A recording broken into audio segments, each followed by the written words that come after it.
பேர் நந்தினி. நான் ஊத்துக்குளி அரசு மகளிர் மேல்நிலைப் பள்ளியில படிக்கிறேன்.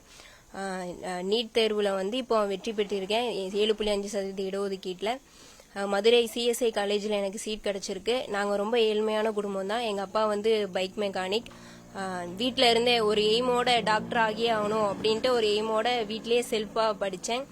என் கூட படித்த 27 பேர்த்துக்கும் சீட் கிடைச்சிருக்கு. அவங்களுக்கு என் வாழ்த்துக்களை தெரிவிச்சுக்கிறேன். என் ஃப்ரெண்ட்ஸ் சர்க்கிள்லேயே எல்லாருமே படித்து சீட் வாங்கியிருக்காங்க. அவங்களுக்கு என் வாழ்த்துக்களை தெரிவிச்சுக்கிறேன்.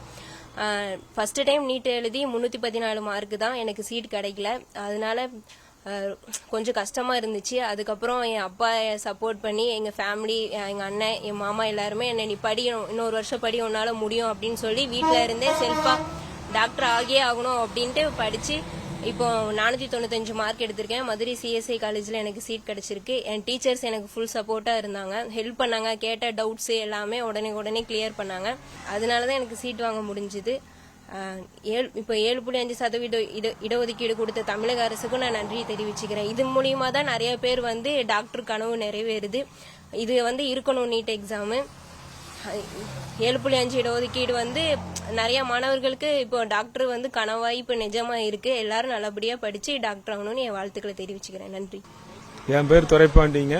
நான் மேட்டுக்கட்டில் ஒரு ஷாப் வச்சிருக்கேன். எங்க பொண்ணு வந்து ஹைஸ்கூல்ல படிச்சுட்டு இருந்துச்சுங்க.